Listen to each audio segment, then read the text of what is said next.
Hello students, welcome to Book Wings academy.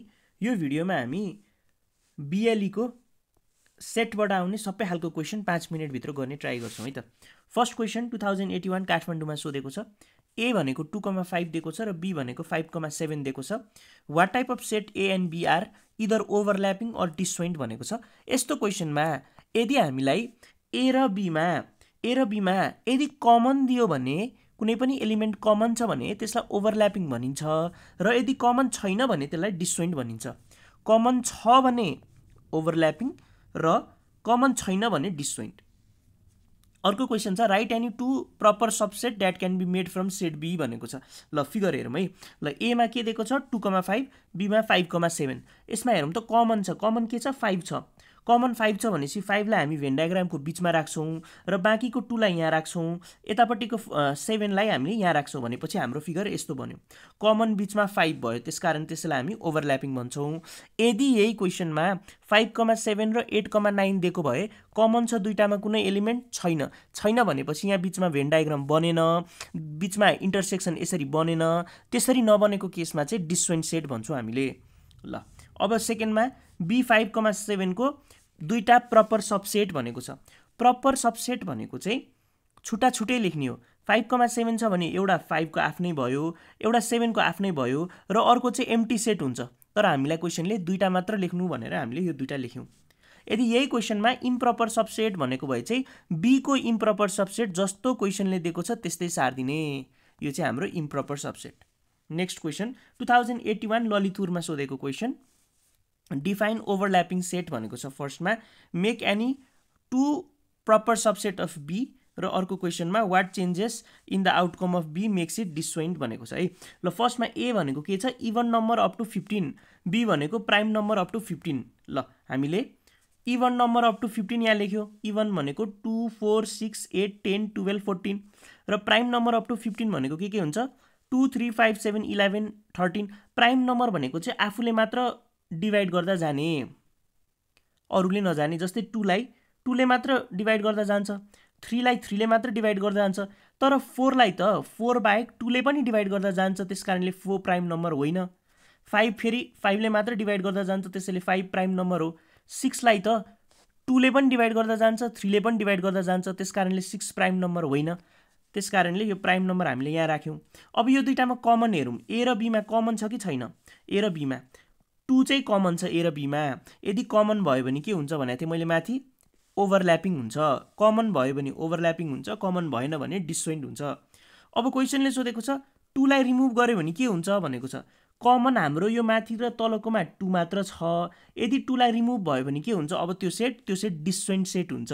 डिस्जोइन्ट set भनेको अघि बनाएको जस्तो यस्तो बिचमा कुनै पनि इन्टरसेक्सन छैन। ल अब प्रपर सबसेट अफ B पनि बनाउनु भनेको छ। B को प्रपर सबसेट के हुन्छ हाम्रो यहाँ छ 2, 3, 5, 7, 11, 13। हामीले कुनै दुईटा लेख्न मिल्यो 2, 3, यस्तै गरी अरू लेख्न पर्यो भने 5 पनि लेख्न मिल्यो, हामीले 7 पनि लेख्न मिल्यो, 11 पनि लेख्न मिल्यो, 13 पनि लेख्न मिल्यो है। क्वेसनले दुईटा भनेको छ। अब अर्को डिफाइन गर्नु भनेको छ ओभरल्यापिङ सेट। अब ओभरल्यापिङ सेट भनेको कस्तो थियो हाम्रो अघि, हाम्रो यस्तो थियो। बिचमा कमन हुनु पर्यो एटलिस्ट एउटा। सो डिफाइन गर्दा sets having at least one element common is called overlapping set. यो क्वेसन पनि सक्यो। Next question 2 sets A and B, A 2,3, B 1,3,5 show them in Venn diagram भनेको छ। ल कमन हेरौँ है त कुन कमन छ। हाम्रो कमन छ 3 कमन छ भनेपछि 3 लाई बिचमा राख्ने। अब 3 बाहेकको के छ A मा 2 छ, हामीले 2 यहाँ राख्छौँ। B मा 3 बाहेक के छ 1 र 5 छ, यसलाई हामी यहाँ राख्छौँ भनेपछि यो भेन डायग्राम पनि सकियो। अब नेक्स्ट क्वेसन के छ write all subset that can be made from set A भनेको छ। सेट A मा के छ 2 र 3 छ।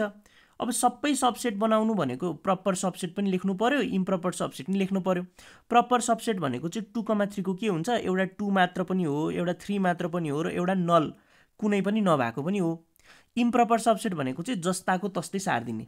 इम्प्रपर सबसेट 2,3 भनेपछि हाम्रो टोटल सबसेट कतिवटा भयो एउटा, दुईटा, तीनटा, चारवटा भयो। यसको चाहिँ एउटा ट्रिक पनि छ 2 को पावर n। जस्तै हामीसँग कतिवटा एलिमेन्ट छ दुईटा भनेपछि 2 को पावर n को ठाउँमा दुईटा एलिमेन्ट भएर भनेपछि 2 को पावर 2 भने 2 × 2 कति आउनु पर्यो 4वटा आउनु पर्यो। हामीसँग ठ्याक्कै 4वटा आयो।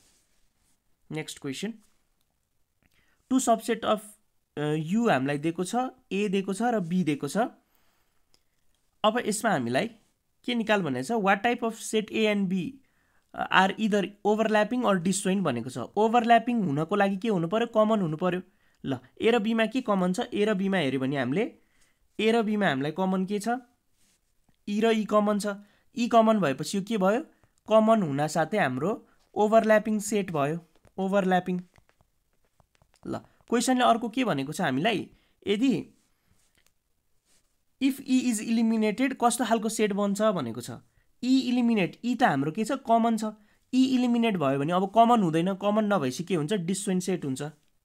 ल अब हामीलाई अर्को इम्प्रपर सबसेट पनि लेख्नु भनेको छ। इओयू को इम्प्रपर सबसेट भनेको क्वेसनले जतिवटा इलिमेन्ट दिएको छ त्यसलाई जस्ताको तस्तै सारिदिने, यो पनि सक्यो।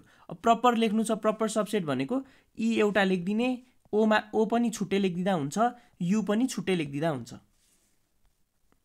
नेक्स्ट क्वेसन, ए 3 4 5 7 र B 2 3 4 9 what type of set either disjoint or overlapping. फेरि हेर्ने कमन छ कि छैन, 6 3 र 4 कमन छ। कमन हुन साथै त्यो कस्तो खालको सेट भयो, त्यो भयो ओभरल्यापिङ, भनेपछि यसको एन्सर ओभरल्यापिङ भयो।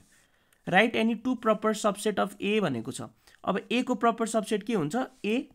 इम्प्रपर सोध्यो भने जस्ताको तस्तै लेखिदिने सबै। प्रपर सबसेट भयो भने 3 छुट्टै 4 छुट्टै। अब दुईटा सोधेको छ हामीले दुईटा लेख्यौँ, यदि 4वटा भनेको भए 5 छुट्टै र 7 छुट्टै हामी लेखिदिन्थ्यौँ। अब if B is 2 3 4 9 and C is 2 3 4 9 they are improper subset why भनेको छ। They are improper subset because all element of B is equal to the element of C. B को कम्प्लिटली सीसँग बराबर भयो भने त्यस्तो सेटलाई number of B, number of element in B is equal to number of element in C, र B र C पनि कम्प्लिटली इक्वल भएपछि त्यसलाई हामी भन्छौँ इम्प्रपर सबसेट। ल यो लास्ट क्वेसन चाहिँ, यो चाहिँ कमेन्टमा यसको एन्सर लेख्दा हुन्छ। 2081 विराटनगरमा सोधेको यही क्वेसन हो। Thank you for watching.